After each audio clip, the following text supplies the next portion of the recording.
Halo guys, balik lagi sama gua Kelvin dari Teknogeek. Ya, kalian bisa lihat ya di meja gua ini ada sebuah konsol baru lagi. Ya benar. Kemarin gua udah beli dua yang ROG Xbox Ally X sama si Lenovo Legion Go 2 ya. Kali ini gua mau coba yang versi budgetnya ya. Gak disangka sebenarnya yang Lenovo Legion Go S ini merupakan salah satu konsol yang paling laku saat ini. Kenapa begitu? Karena dia harganya paling murah ya. Ini tuh harganya di sekitar 8 jutaan. Kalau gua sih belinya dapat di 7,6 nih. Tapi kalau kalian pas promo PD sebenarnya ataupun promo double date bisa dapat lebih murah ya, paling bisa dapat di 7,2 kalau nggak salah kalau gue dengar.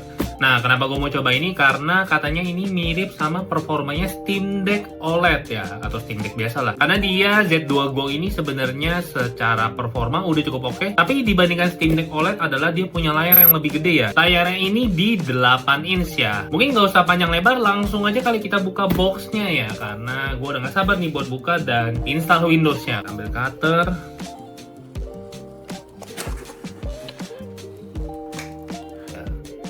Nah, ini untuk isi kotaknya yang bisa dilihat. Nah, di sini pasti ada chargernya nih. Gua akan buka. Ya, benar. Ini chargernya harusnya 65 watt ya. Ada tulisannya. Ah, ya nih. Chargernya 65 watt. Nah, yang udah fokus. Jadi ini dapat charger 65 watt sama kayak si ROG juga sih. ROG sama Lenovo Legion Go 2 ya. Ini charger gue nggak bakal pakai karena gue punya charger lain. Gue akan masukin lagi ke kotak. Nah, oke. Ini kita masukin. Terus kita langsung angkat nih. Kotak ini kita singkirkan karena makan tempat. Nah, ini dia. Kita langsung buka aja kali ya. Untuk pembelian yang Lenovo Legion Go S ini memang dia nggak dapet casing ya kayak si Lenovo Legion Go 2. Nah, ini konsolnya nih. Cakep sih. Kita tarik. Dalam ada apa lagi? Nggak ada sih. Kotaknya termasuk lumayan simple ya.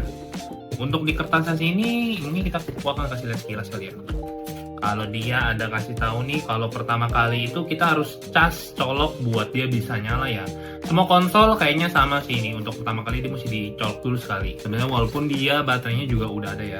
Nah, ini kalau untuk ya fitur sekilas kali ya, bisa di docking, ini main handheld. Tombol R2-nya ini bisa dibikin kayak dia ngekliki gitu ya. Namanya rapid trigger atau apa gitu, gue lupa. Dan kalau ini bisa buat kayak main racingnya, jadi dia bisa kita tahan kayak R2 biasa gitu, nggak ada tahanan kayak switch button gitu ya bisa dibilang. Oke, ini kita singkirkan, langsung kita buka aja si Lenovo Legion Go S.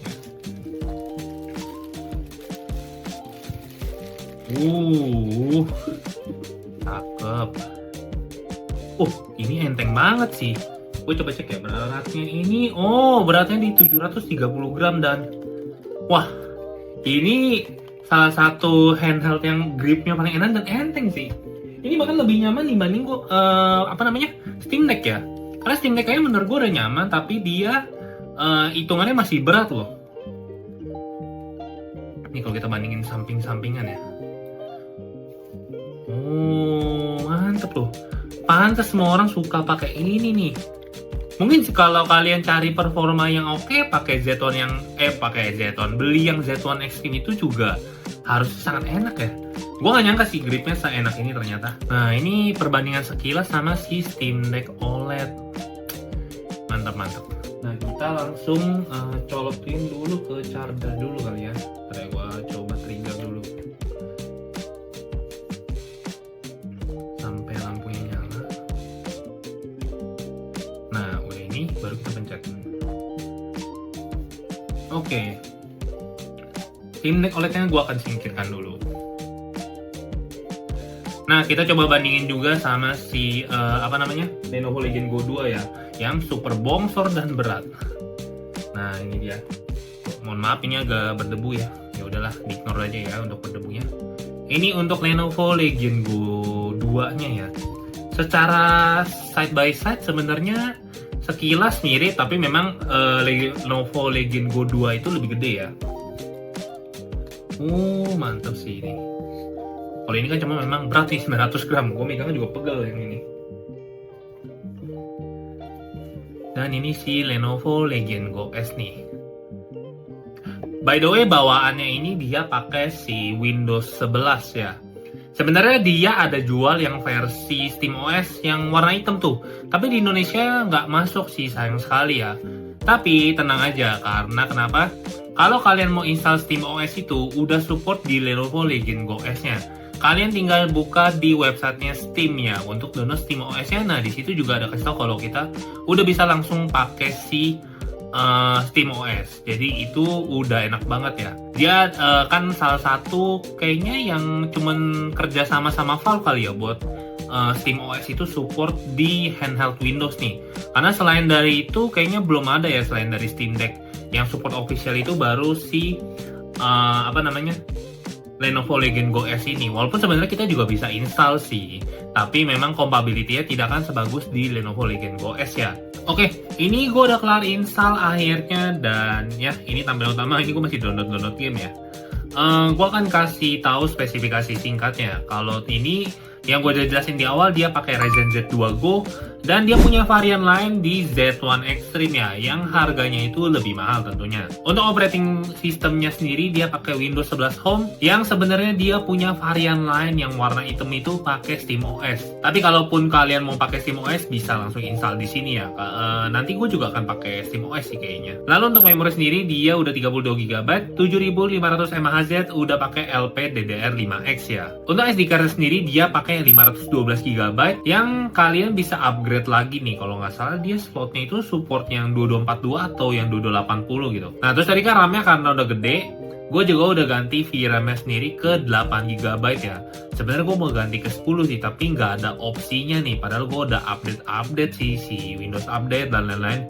Mungkin kayaknya gue mesti update BIOS-nya manual kali ya. Nanti gue akan cek lagi ya kalau untuk itu. Lalu untuk baterainya sendiri dia di 55,5 Wh, yang baterai ini memang nggak segede si ROG Xbox LX sama si Legion Go 2 itu sendiri ya.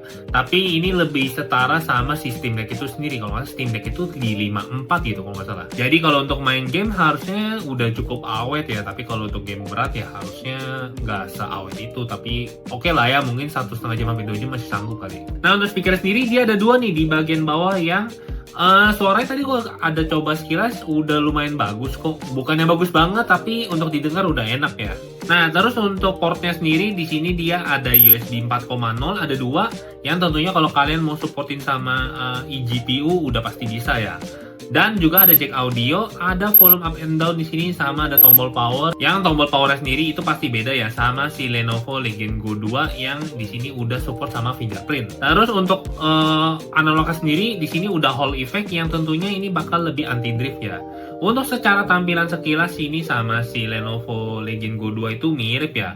Yang menjadi perbedaan adalah di trackpadnya yang lebih kecil nih. Gue suka banget trackpadnya di sini dia lebih kecil karena kenapa? Dia nggak bakal nabrak sama tangan. Beda sama si Lenovo Legion Go 2 yang kalau pakai itu nabrak nih sama tangan. Jadinya gue lebih sering dimatiin sih. Jadi gue nggak pernah nyalain karena kena di tangan mulu. Terus untuk masalah tombol-tombolnya enak, tapi kalau analog kayaknya sama deh sama yang Lenovo Legion Go 2. Gue berasa lebih kecil karena kayaknya warnanya deh atau penempatannya gitu. Karena kontrolernya di sini lebih slim kan ya. Nah terus untuk di bagian bawahnya sendiri dia ada slot SD card yang tentunya kalau kalian mau tambahin udah bisa ya. Terus untuk bagian atasnya ini ada exhaust fan yang kita bisa langsung lihat belakangnya. Untuk penyedotannya dia ada dua nih di sini. Terus untuk macro button dia ada dua yang kalian bisa set sendiri di aplikasi Legion Go Space-nya. Dan ini adalah salah satu fitur yang gue berharap sebenarnya ada di Lenovo Legion Go 2 ya, yaitu adalah trigger switch buat tombol si R2 sama L2-nya nih. Jadi kalau kita klik, nah ini kan dia jadi tombol yang sekarang kayak di Lenovo Legion Go 2 ya. Jadi kayak stick controller biasa, tapi kalau kita mau bikin dia kayak clicky, kayak mencet keyboard mungkin ya istilahnya, itu kita tinggal naikin dan ini gue lebih suka soalnya yang kayak gini, jadi berasa ngeklik sesuatu. Sayang sekali ini cuman ada di Lenovo Legion Go S ya.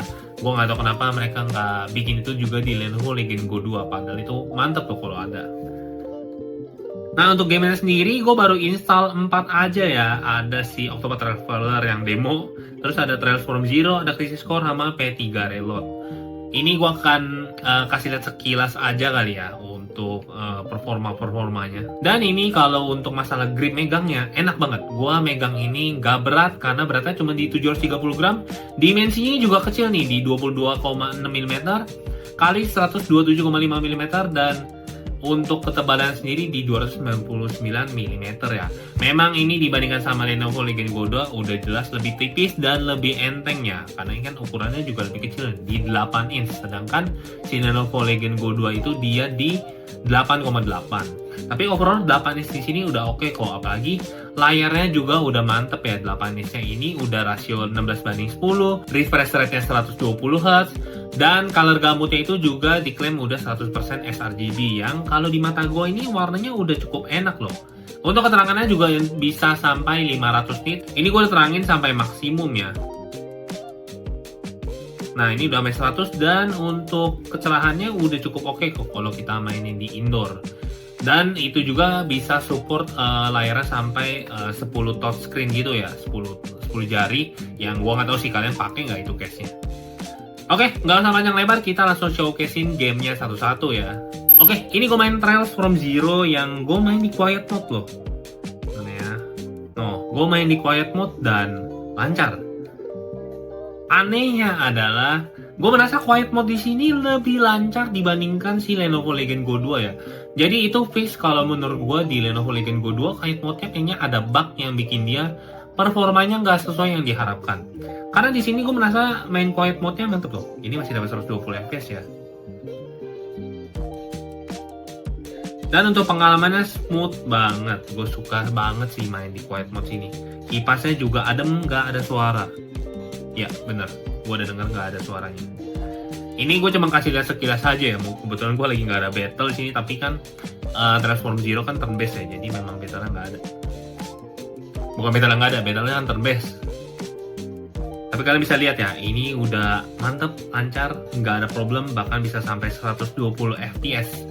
Kalau kita lihat sendiri di 86% dia bisa awet sampai hampir 3 jam.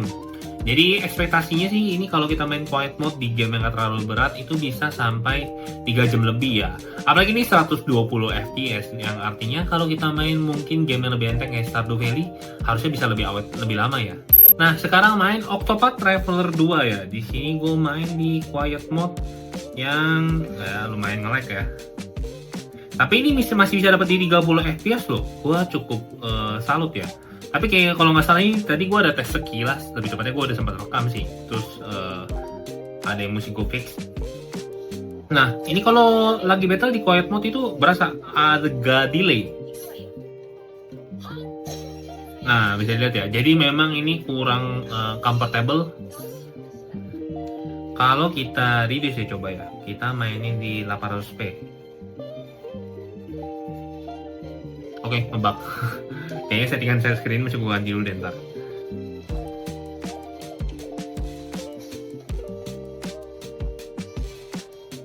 Oke, kita balik dulu ke setting. By the way, sekalian gue kasih setting juga ya. Gue di sini pakai settingannya di medium nih. Nah, kayaknya gue mesti ganti border size jadi otomatis. Ini gue settingannya UI teksturnya di medium, terus sisanya semua medium nih. Coba kita naikin semua ke high ya. Kita ganti ini ke high, terus ininya medium.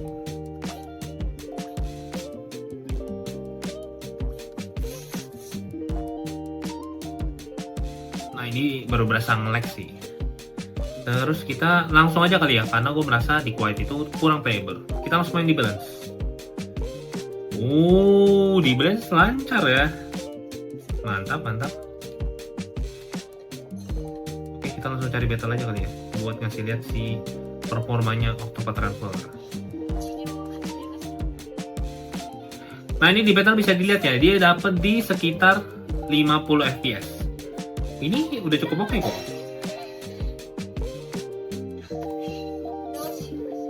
Nah coba kita langsung switch aja ke performance ya buat ngasih lihat performa maksimalnya.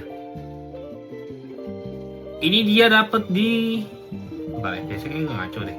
Oh alah, sorry, kita kayak harus lihat yang ini. Dia dapat di 60-an ya. Oh ini udah bener ya. Kayak Legion Go Space-nya agak nge-lag tadi. Nah ini baru dapat di 60 fps. Jadi kalau kita main performance udah pasti lancar, tapi lihat baterainya cuma bisa bertahan 1 jaman perkiraannya. Nah, bisa lihat ya. Untuk secara performance udah pasti ini enak. Gua kecilin suaranya nih, takut copyright. Mungkin kalian tadi udah dengar sekilas lah ya suaranya kayak gimana. Tapi ini mantap kalau main di balance tadi udah cukup oke, di 40-an itu udah playable kok. Dan kalau di world sendiri, di worldnya itu atau di mapnya ya, itu dapat di sekitar 60-an nih, 67 paling gede.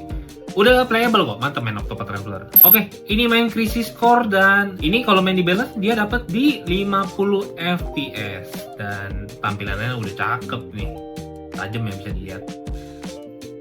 Dan kita langsung coba aja di battle nih, buat mission dulu, kita langsung aja gak usah lama-lama.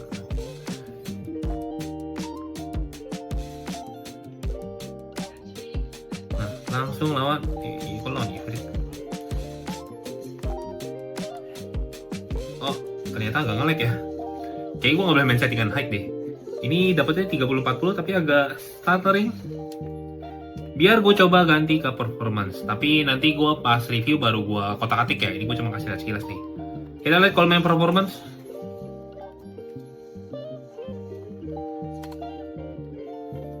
Aduh, anjay.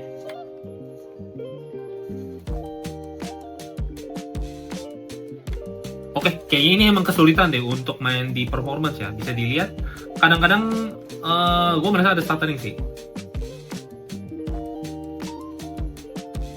Tapi ini ya suka drop ketiga, lebih ke suka ngedrop sih, kedropnya agak kenceng. Oke, sekarang main Persona 3 Reload dan bisa dilihat ini oke lah run di 50 fps, tapi ini gue tadi settingannya turunin ke apa namanya, shadownya low. Ini gue belum sampai battle ya, karena gue belum sempet lanjutin lagi. Tapi ini udah oke, dia bisa dapat 70-an dan coba kita ganti ke balance. Kalau di balance masih dapat di 40-50-an. Oke loh. Lumayan lah. Dan ini kan gue juga mainnya di 1200p ya, jadi udah cukup banget. Dan kita coba quiet mode ya, yang sebenarnya kayak nggak mungkin lancar sih. Dapat 30 loh. Gue kira nggak bakal bisa dapet 30. Oke. Dengan dia bisa main 30, ini mengkonfirmasi kalau Legend Go 2 ini punya bug di quiet mode-nya ya. Karena quiet mode-nya di Legend Go 2 itu parah banget, hampir nggak playable, buat main game-game ginian pun nggak bisa. Ya, itu sekilas saja buat Persona 3 Reload. Oke, jadi itu sekilas buat unboxing sama first impression gue ke Lenovo Legion Go S ya. Menurut gue sih ini sangat worth it untuk dibeli ya.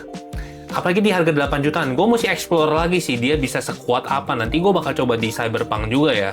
Ya, kalau ada yang mau ditanyain buat Lenovo Legion Go S, langsung aja komentar di bawah. Kalau kalian suka dengan video ini, jangan lupa like. Kalau nggak suka, boleh dislike. Dan ya jangan lupa subscribe juga ya. Kita ketemu lagi di video berikutnya ya. Video reviewnya mungkin ya nanti. Gue Kelvin dari Teknogeek, pamit dulu ya. Bye.